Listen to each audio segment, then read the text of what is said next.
Joyeux Hanouka à tout le monde.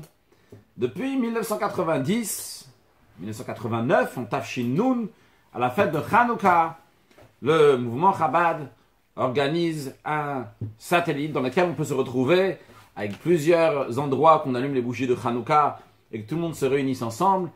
À Paris, puisqu'on parle de la France, donc Paris, sur la Russie à partir de 90, il y avait la Russie aussi, évidemment, notre terre sainte, Eretz Israël, et New York, et encore d'autres endroits dans le monde, Londres aussi, Hong Kong, dans lesquels on peut tous se rassembler ensemble et regarder l'allumage public, donc qui se fait dans différents endroits, tout le monde ensemble. Aujourd'hui, nous allons répéter un discours que le Rabbi a dit lors de ce satellite en 5752, en 1991, donc dans la synagogue du Rabbi à 770 Eastern Parkway, dans laquelle étaient réunis donc essentiellement des enfants à l'intérieur de la synagogue. Les gens pouvaient voir aussi de l'extérieur, mais essentiellement à l'intérieur, il y avait une réunion des enfants. Plusieurs fois dans l'année, le Rabbi disait un discours uniquement pour les enfants. Les enfants récitaient les Yud-Bet Sukkim, les 12 versets et paroles de nos sages que le Rabbi a choisis, qui sont fondamentales et essentielles. Donc les enfants apprennent et que les enfants récitent. Donc dans différents endroits du monde, tous les enfants, ils ont récité ça. Et c'était retransmis. Par exemple, il y a le Passouk, le premier verset, Torah Tziva lanu Moshe Murasha Keilat Yaakov. La Torah que Moshe nous a enseigné, nous a ordonné, c'est un héritage pour la communauté de Yaakov. Donc un enfant, il dit Torah, tous les enfants, ils répètent Torah, Tziva, etc. Donc il peut y en avoir un donc en Eretz Israël, en Terre Sainte, un à New York, un à Paris, un à Londres, etc. Donc, que ce soit des garçons ou des filles, donc des enfants de Tzivot Hashem, de l'armée d'Hashem, comme ça le Rabbi appelait cette équipe entre guillemets d'enfants, tous les enfants, le Rabbi les appelait des Tzivot Hashem, qui rentrent dans cette armée de Dieu pour amener la venue de Mashiach. Donc évidemment, lorsque l'idée de Hanouka, c'est Pirsum Nissa, c'est diffuser le miracle, et comme on va le voir aujourd'hui dans la Sikha que le Rabbi nous dit, que, en effet, ce Pirsum Nissa, se diffuser le miracle, c'est pas seulement pour les juifs, c'est aussi pour les non-juifs, de voir de la lumière, et de partager de la lumière, et de partager de la justice, de la justesse dans le monde, et de la paix, et de l'union, que des bonnes choses dans le monde. Et justement, lorsqu'on fait ça avec un satellite, eh bien, ça fait que dans le monde entier, tous ensemble, on va pouvoir se retrouver, faire la même chose, comme le Rabbi va nous l'expliquer dans la sikha que nous allons voir. Le Rabbi nous dit que le premier verset de la Torah, c'est Bereshit bara Elokim et hashamayim et haaretz. Au commencement, Dieu créa le ciel et la terre. C'est que la Torah elle commence avec cela. C'est le premier des 10 paroles avec lesquelles Dieu a créé le monde. Dieu a créé le monde avec 10 paroles. Il y a ce qu'on appelle le Ma'amar Klali, donc une parole qui est générale. La première parole qui est générale, c'est Bereshit bara Elokim. Au commencement, Dieu créa le ciel et la terre. Après, nous avons 9 Ma'amarot qui sont prati'im, Ma'amar prati, donc des paroles qui sont détaillées, commençant par le premier, ça c'est le deuxième, mais c'est le premier donc de ceux qui sont détaillés, Yehi Or, que ce soit la lumière, etc. La Torah elle commence avec quoi? Avec cet enseignement, avec cette annonce, avec le fait qu'un juif doit savoir que le ciel et la terre ont été créés par Dieu. Quand nous disons que le ciel et la terre ont été créés par Dieu, le ciel, ça veut dire même le Shmei HaShamayim, les cieux de ciel. Les niveaux les plus hauts, tout a été créé par Dieu. De même quand on dit la terre, donc la terre c'est tous les coins de la terre, partout dans la terre, c'est tout qui a été créé par Dieu. Et quand on dit le ciel et la terre, c'est aussi l'armée du ciel, l'armée de la terre, que ce soit les étoiles, la lune, le soleil, etc. Que ce soit donc ce qu'il y a dans la terre, le minéral, le végétal, l'animal, l'être humain, tout ça, ça a été créé par Dieu. Et ça, c'est quelque chose de fondamental. La Torah elle commence avec ça parce que ça doit bien être mis dans la tête, ancré dans la tête du juif, et d'ailleurs de tout le monde, le Rabbi dit c'est donc des juifs. Non, pas spécialement, en tout cas c'est un enseignement dans la vie, quelque chose de fondamental dans la vie du juif et du peuple juif, que tout a été créé par Dieu. Ça me semble logique aussi que c'est pour les nations du monde. Les rabbis continuent. Quelle est la raison? Quelle est la raison et quel est le but de la création? C'est Bereshit. Le commentaire de Rashi sur le premier verset explique que Bet Reshit, ça veut dire deux choses qui sont appelées Réchit, qui sont appelées le début. C'est la Torah et c'est le peuple juif qui sont appelés Réchit, qui veut dire le début. En d'autres mots, on est en train de te dire ici que Dieu il a créé le monde pour que chaque juif va se comporter d'après les enseignements de la Torah, même lorsque le juif il est dans le monde, dans les sujets du monde, là-bas aussi il va se comporter comme le sujet de la Torah. Et le Rabbi dit par exemple, dans un événement ordinaire, dans la vie de tous les jours, comme par exemple de l'eau, un verre d'eau, quelque chose qui est nécessaire, que quelqu'un il doit boire. Chacun doit boire. Et avant de boire de l'eau, chacun, même un petit enfant, il fait la bénédiction. Qu'est-ce qu'il dit? Il dit Shehakol Niyabidvaro, que tout a été créé par la parole de Dieu. Quand l'enfant il dit Shehakol Niyabidvaro, comme adulte il dit Shehakol Niyabidvaro, que tout a été créé par la parole de Dieu. Il ne s'agit pas ici seulement de ce verre d'eau, de la gorgée qu'il va prendre. Il s'agit ici qu'il est en train de remercier Hachem sur toute la création du ciel et de la terre. Shehakol Niyabidvaro, que tout a été créé par la parole de Dieu. Quand on dit tout, on parle donc du monde entier. D'ailleurs, c'est la même chose aussi. Lorsqu'il s'agit donc d'autres choses, comme par exemple, on prend du pain, on dit Amotzilech Aminaretz, que Dieu fait sortir du pain de la terre.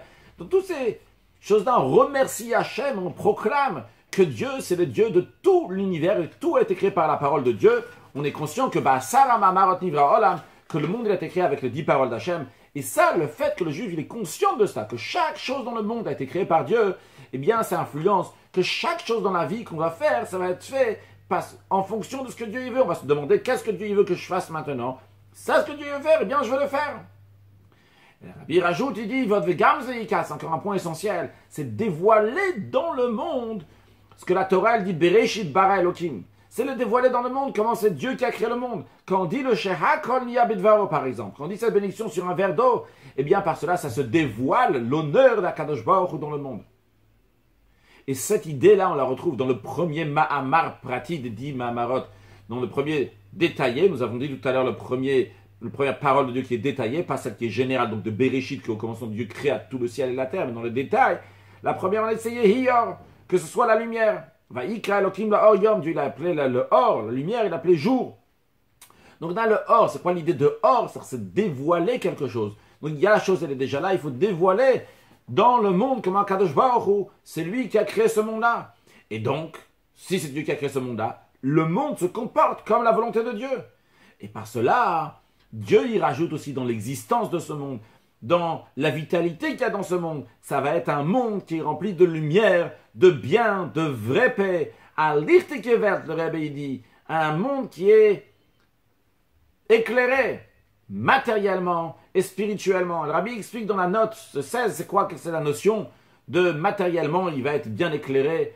Le Rabbi dit, par exemple dans la Parnassa, dans sa subsistance, la subsistance vient facilement, sans souci, sans difficulté. On s'en occupe uniquement pour des choses qui sont bonnes, qui sont en bonne santé, un corps qui est en bonne santé, une neshama, une âme qui est en bonne santé, sans avoir besoin de quoi guérir, de quoi guérir, sans avoir besoin d'acheter des médicaments, chas de shalom. C'est pas l'expression exacte, mais il y a des refouas dans le sujet, chez les médecins, etc. Mais uniquement qu'on se sert pour boire, pour manger, pour attacher la neshama, l'âme avec le corps, et de même dans toutes les choses qui rajoutent la santé du corps et de l'âme. Donc ça, c'est lorsqu'on se comporte comme on réalise, on dévoile dans le monde que ça a été créé par la parole de Dieu, eh bien Dieu rajoute encore plus de lumière matériellement et spirituellement dans ce monde-là. Cette notion qu'un juif, par son comportement, qu'il se comporte d'après ce que la Torah, il éclaire le monde, il amène la lumière dans le monde, ça s'exprime particulièrement dans l'action et dans la mitzvah, lorsqu'un juif il allume une bougie. Déjà, du fait d'allumer une bougie, tout simplement, quand on allume une bougie, ça amène de la lumière. Dégage, dans ce monde-là matériel, ça amène de la lumière. Avant, ce n'était pas éclairé, maintenant, ça va s'éclairer.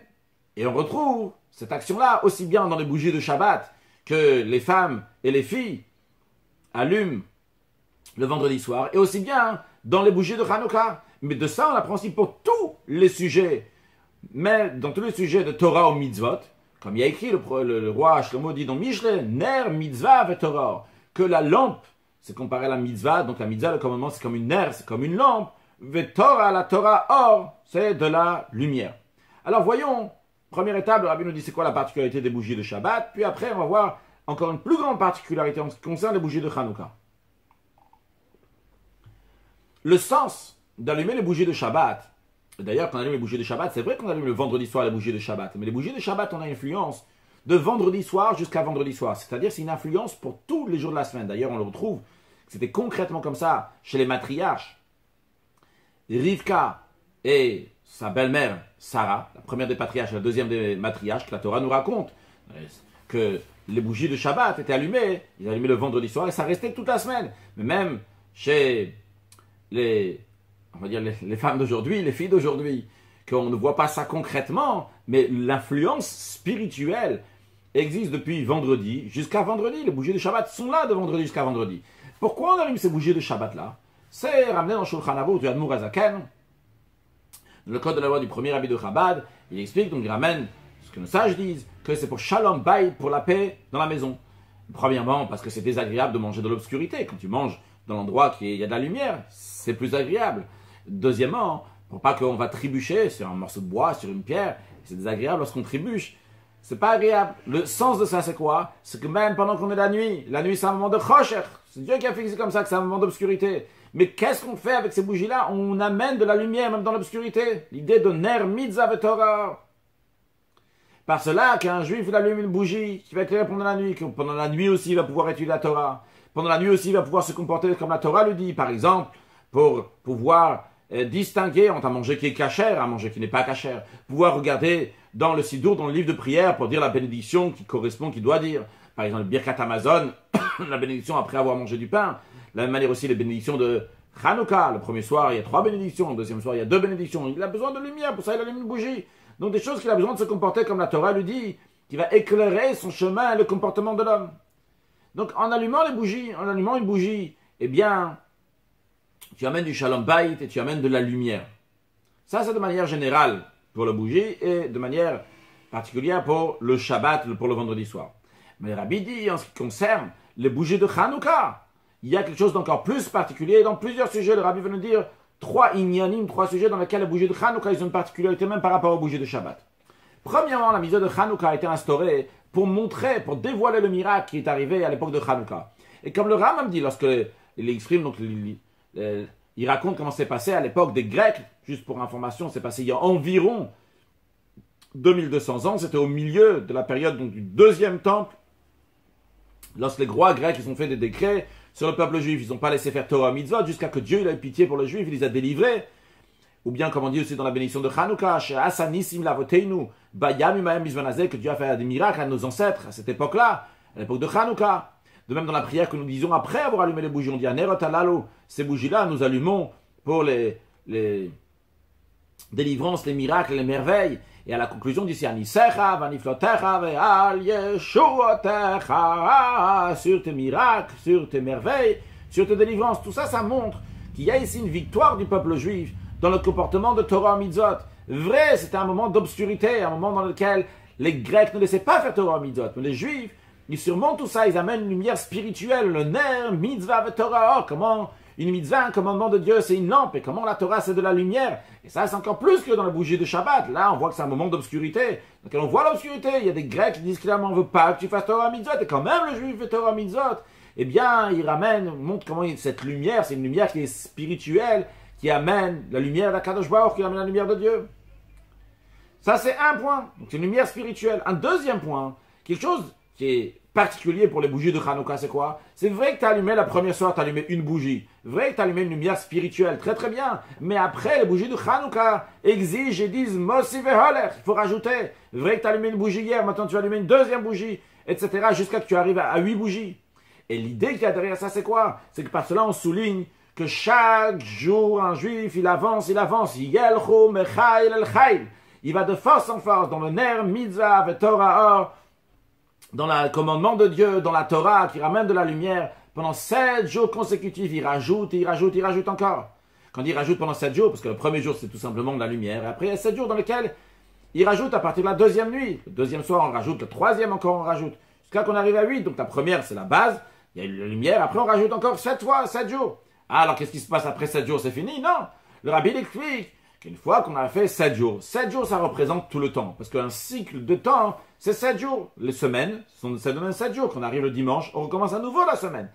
C'est la raison pour laquelle, lorsqu'on a fini une fois de rajouter de la lumière pendant 7 jours, on a pris tout le temps, donc tout le temps qui représente 7 jours, donc toute la semaine, on a fait un rajout de lumière. Et bien après, ça va continuer pendant toute l'année, pour toutes les semaines à venir, qu'il y aura constamment cette idée de rajouter de la lumière chaque semaine, ner mitzvah, Torah, de rajouter la lumière à travers les commandements de Dieu, à travers la Torah. Donc ça, c'est le deuxième point qui est particulier dans Hanouka, que Mossi ve'holech, on rajoute constamment de la lumière. Troisième chose, et c'est une troisième chose, ve'od ve'ikar, le rabbi dit, c'est une troisième chose, mais une chose qui est essentielle. Les bougies de Hanouka ont en particularité que mitzvah lehanichal petach beito mi bachutz. Nos sages disent, la mitzvah de Hanouka, comment on fait le commandement? C'est l'allumer on la pose sur la porte de la maison à l'extérieur. Donc, Petar Beto, c'est la porte de la maison. Bachut, c'est à l'extérieur. Donc, pourquoi on fait ça? Pour Pirsumenissa, pour diffuser le miracle dans le domaine public. Dans le domaine public se trouvent même des non-juifs. Ils voient les bougies de Hanouka. Par cela, ça souligne encore plus comment Ner, Mitzvah et Torah, comment un juif, donc il allume, il éclaire même l'extérieur de la maison des juifs, le Reshut Arabim. Et par cela, ça se rajoute aussi de la lumière spirituelle, ça se rajoute du bien, ça se rajoute du droit, de la justesse, même chez les nations du monde qui sont autour de lui. Et par cela, dans le monde entier, il y a de la lumière qui se rajoute. Donc c'est bien souligné ici, le rabbi ne souligne pas, mais en tout cas l'idée qui en ressort d'ici, c'est lorsqu'un juif il allume une bougie de Hanouka, il allume à l'extérieur aussi, ça se rajoute aussi du bien, du spirituel, pas seulement chez le juif, chez les nations du monde aussi. C'est quoi cette lumière spirituelle, le rabbi nous dit? C'est Tov, Tzedek Veyosher. C'est du bien, de la justice et des choses de droit, et par cela dans le monde entier. Bien, donc là nous avons vu donc, la particularité de la lumière en général, et particulièrement de Hanouka, et de manière particulière de Shabbat, et encore plus particulière celle de Hanouka. Ça c'est de manière générale. Le rabbi continue sur un deuxième point. En plus de ça, cette année, à ce moment-là, au moment où on allume les bougies de Hanouka, c'est pas juste un allumage ordinaire, c'est un allumage.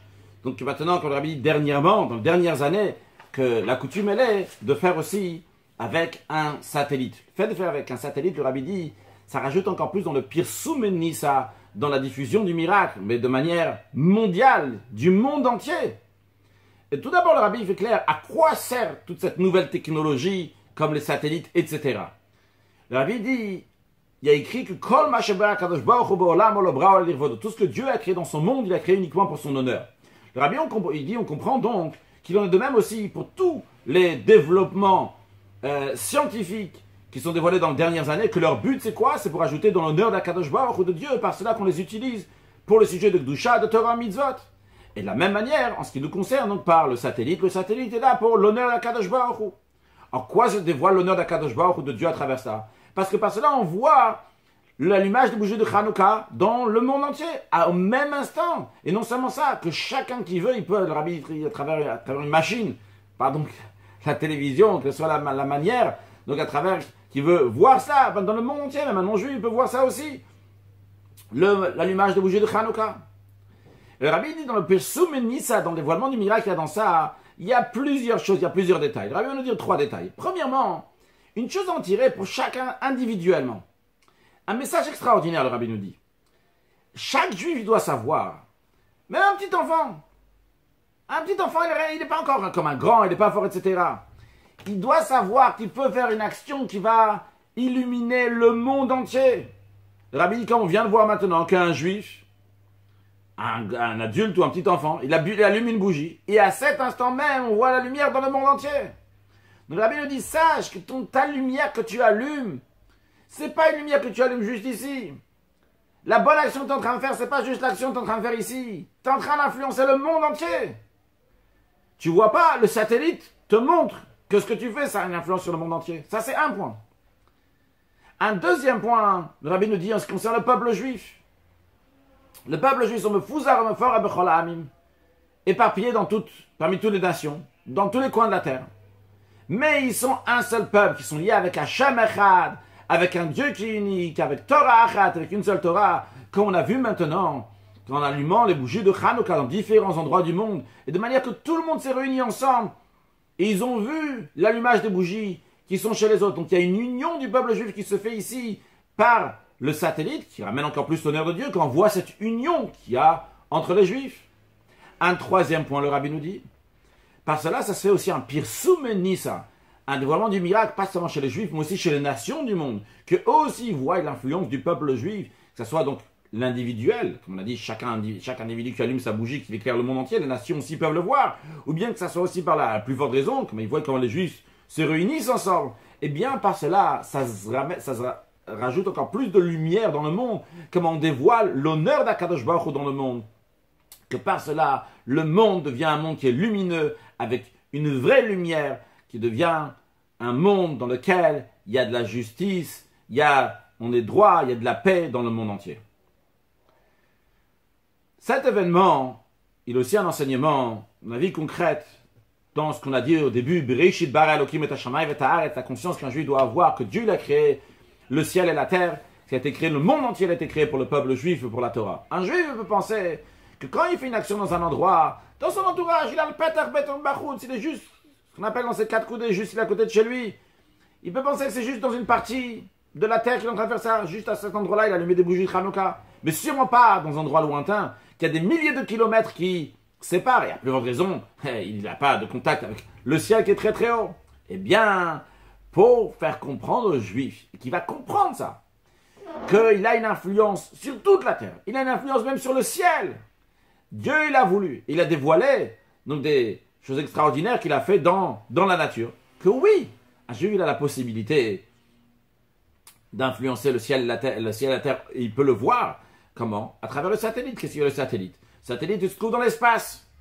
Et qu'est-ce qu'il fait donc, ce satellite-là? Il va rattacher donc un côté du monde avec l'autre côté du monde, tel endroit, avec un autre endroit. Il reçoit donc les ordres qu'on lui donne le satellite pour les faire passer d'un endroit à l'autre. Alors tu peux même en restant chez toi à la maison, mais par cela, tu te rattaches avec un être humain qui est à l'autre bout du monde. Le parler, le voir, le dire que tu vas l'aider dans ce qu'il a besoin, ou bien lui donner un conseil, etc.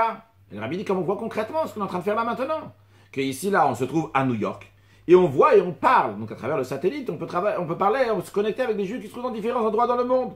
Le rabbi cite Eretz Israël, la terre d'Israël, Moscou, Paris, le rabbi Japon, il parle du Hong Kong, a priori, et l'Inde, je me dis en français Calcutta, c'est l'endroit donc en Inde, une grande ville en Inde, en Australie, etc. On peut parler donc des sujets du judaïsme, de Torah, de mitzvot, et on éveille tout le monde de rajouter dans der mitzvah et Torah, dans la Torah et les mitzvot, commençant par la mitzvah, un commandement fondamental de ve'ahavta l'ereacha kamocha, aimer son prochain comme soi-même. Comment on fait ça? En donnant de la charité, que ce soit donc les besoins matériels, que le besoin du pain, de l'eau, que ce soit les besoins spirituels, en diffusant la Torah, particulièrement les choses qui sont de l'actualité. Donc, les besoins de Hanouka, les besoins de Hanoukia par exemple, on doit apprendre les lois de Hanouka, que par cela, ça se rajoute aussi dans les choses matérielles, parce que spirituel et matériel sont liés, par cela, ça se rajoute aussi dans les choses matérielles, le rabbi nous dit, dans la santé, dans sa subsistance, etc. Une vie d'un juif qui est en bonne santé éclairée. Encore plus que ça, le rabbi nous dit. Pas seulement que tu peux dire à l'autre que tu vas l'aider, pas seulement que tu vas dire à l'autre que tu donnes un conseil, mais grâce à ça, grâce à un satellite, tu peux donner une aide concrète à l'instant même. Pas que tu dis, bon, après, plus tard, tu vas recevoir quelque chose, je vais te dire, etc. Le rabbi dit, comme le chidush b'shanim acharot, la nouveauté dans les dernières années, que par un satellite, on peut faire passer de l'argent à la banque, ou bien à un magasin, que ce soit donc pour la nourriture, ou pour des choses qu'il y a besoin pour la maison. On peut dire, j'envoie de l'argent pour telle et telle personne, de manière qu'à l'instant même, il reçoit cette aide-là d'un bout du monde à l'autre bout du monde. C'était en 1991. C'était pas, aujourd'hui, ça a l'air évident. En 1991, c'était peut-être moins fréquent. Aujourd'hui, tu peux acheter tout sur Internet. Le rabbi dit, ça, ces choses-là que tu peux acheter, envoyer à l'un, à l'autre, etc. Tout de suite, à l'instant même, tu es en train de faire quelque chose de bien grâce à cette technologie. Le rabbi dit, ça, c'est aussi une des buts essentiels du satellite. Que par cela, ça va se rajouter dans l'union du monde entier, de toute l'humanité. En d'autres mots, traduire ça, le rabbi dit, les réseaux sociaux, à quoi ils servent? C'est pour unir le monde. Pour aider, que l'un va aider l'autre, même qu'on se trouve loin de l'un de l'autre, que ce soit matériellement, que ce soit une aide spirituelle, rajoutée dans la justice, dans du bien, dans la paix, dans l'union dans le monde. Donc si on se demande à quoi servent les réseaux sociaux, bien la réponse, elle est claire. Elle sert à s'unir, à faire encore de meilleures choses. Je une parenthèse, le rabbi ne parle pas de ça ici, mais ailleurs le rabbi parle de ça. Comme tout dans le monde, on peut aussi bien s'en servir pour le bien et pour le contraire du bien. Un couteau, ça peut être dans la cuisine pour couper de la viande, et Dieu en préserve pour faire quelque chose qui est mauvais. Et ça, chacun décider qu'est-ce qu'on peut faire avec ça. Dieu, il a créé des choses, un monde qui est un paradis. Et de plus en plus que la technologie avance, elle est là pour dévoiler l'honneur d'Akadosh Baruch Hu, l'honneur de Dieu dans le monde, qu'on puisse faire encore un meilleur monde, encore plus de bonté, encore plus de charité, encore plus de bienfaisance, encore plus de gratitude envers les autres, etc., etc., que des choses qui sont positives. À travers ça, c'est ça que servent les réseaux sociaux. Rabbi dit tout ça, c'est lié particulièrement à notre période. Parce que notre période, il y a la tikva, le rabbi dit, l'espoir, le animamin, la foi que nous avons, que Mashiach va venir chaque jour, elle est encore plus. Et jusqu'à qu'on va voir concrètement la délivrance totale par Mashiach Tzidkenu, que le monde, il va être éclairé entièrement avec la vraie lumière, le dévoilement d'Akadosh Baruch Hu totalement. Et le rabbi dit, dans ces jours-ci, de plus en plus qu'on rajoute dans les sujets de Torah et de mitzvot, eh bien, et particulièrement en allumant les bougies de Hanouka, et particulièrement en Pirsum Nitza de propager dans le monde entier, par cela on en presse encore plus concrètement la délivrance. D'ailleurs, les jours de Hanouka sont liés particulièrement à la délivrance totale, parce que le fait d'allumer les bougies de Hanouka, c'est pourquoi? S'en souvenir du miracle de l'huile qui s'est passée dans le temple. Il y avait une fiole d'huile qui était suffisante pour remplir donc les 7 branches du candélabre et qui devait durer uniquement pendant un jour. Concrètement, ça a duré pendant 8 jours, d'où on allume les 8 bougies de Hanouka en souvenir d'une fiole d'huile d'olive qui est restée allumée 8 jours dans le temple. D'ailleurs, comment on va faire, le rabbi dit comment on va faire dans la prière de Harvit, la prière du soir. On va faire à nouveau donc la prière de Ve'alanissim dans laquelle on dit qu'ils ont allumé des bougies dans dans les cours de ton temple. C'est-à-dire on a allumé dans le temple, on a allumé à nouveau, après qu'on a chassé les Grecs, on a à nouveau allumé le candélabre. Donc, ici, on va à nouveau reconstruire, c'est lié, donc l'allumage des bougies de Hanouka, c'est lié avec le Beth Amidash, le temple, qu'elle était rééduquée par les Hashmonaïm, donc c'est les Juifs qui étaient à l'époque, et ça c'est une préparation pour la construction du 3e temple dans la délivrance, parce que Mashiach va venir.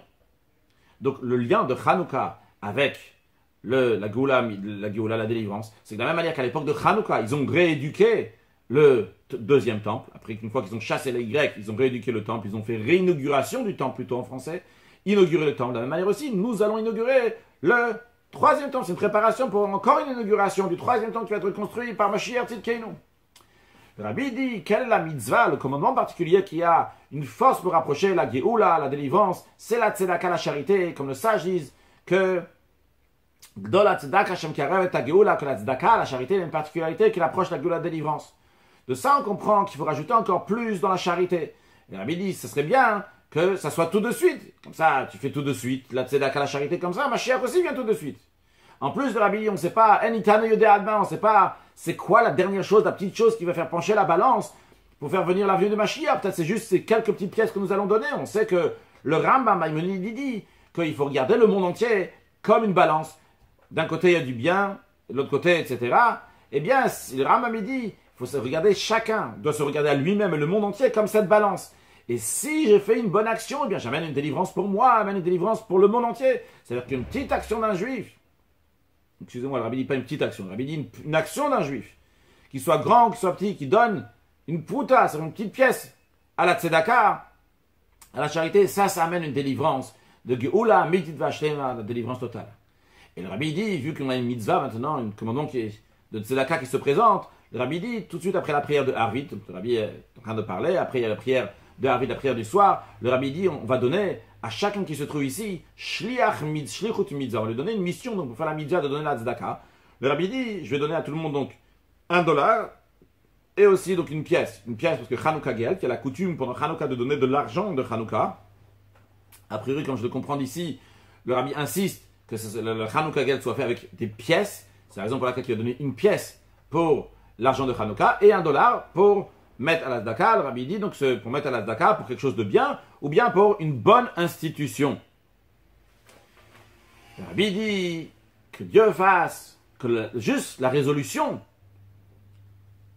avant même qu'on donne, le fait même qu'on a pris la résolution de donner la tzedaka, et de la même manière aussi dans tous les endroits du monde qui sont en train de nous écouter actuellement, eh bien, ça va faire pencher la balance et ça va amener la Géoula, Mitzvah Shlema, la délivrance totale, avant même la prière de Harvit. Le Rabbi dit, à ce moment-là, on va continuer notre Ardout, notre réunion, notre réunion tous ensemble, avec tous les Juifs qui sont en train de nous écouter partout dans le monde, avec tous les Juifs du monde, les jeunes, Binarenu, Biskenenu, les jeunes, les vieux, nos garçons, nos filles, dans tous les endroits où ils se trouvent, on va continuer au Beth Amikdash Hashit, dans le 3e temps, puisque à l'instant même, on va venir en Eretz Israël, avec l'Imanan et Shmaï, avec les nuages du ciel qui vont nous amener en Terre Sainte, à Yerushalayim, Irakodesh, à Jérusalem, au Harakodesh, au Beth Amikdash Hashlish, au 3e temple. Et Rabbi dit, on continue dans tous les sujets de Hanouka, dans l'endroit qu'on a allumé la Hanoukia la première fois, de la menorah, on a allumé les bougies de Hanouka la première fois. Donc c'était Bechatzat Kodesh, c'était dans le troisième temple, on va dire dans la prière de Harvit, avec l'inauguration du troisième temple, et amener des sacrifices, commençant par les sujets des sacrifices qui sont liés avec la prière du soir, parce que nous avons 3 prières dans la journée. Les 2 premières prières sont celles de Shacharit et de Mincha, celles du matin et de l'après-midi sont liées avec le sacrifice qu'on amenait le matin et le sacrifice qu'on amenait l'après-midi lorsqu'il y avait le temple. Mais après, s'il y avait des varim ou darim, des membres du sacrifice qui n'avaient pas encore été brûlés dans la journée, on les faisait brûler le soir, c'était consumé la nuit sur l'autel.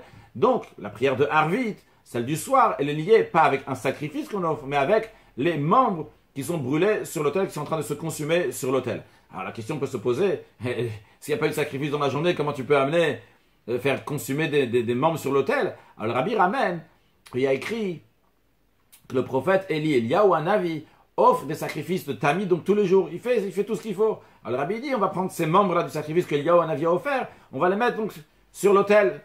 Donc, et comme ça, c'est une préparation. Donc, pour la Troumat Hadashem, comme ça arrivait le matin, la première des choses que les Kohanim, les prêtres dans le temple faisaient, c'est enlever les cendres qu'il y avait sur l'autel.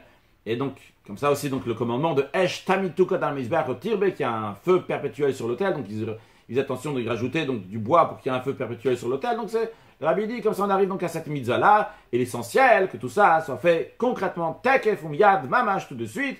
Après, le Rabbi dit que puisqu'on se prépare pour la prière, après la Sikha, une fois que le Rabbi a fini, il a dit que puisqu'on se prépare à la prière de Harvit, et particulièrement au Kriyat Shema Shel Harvit, donc du schéma du soir, que son sujet c'est recevoir le joug de Dieu, on va conclure avec un chant qui est lié avec Kabbalat Malchut Shamayim, recevoir le joug de Dieu. Le Rabbi a commencé à chanter Niet, Niet, Niet Kavo.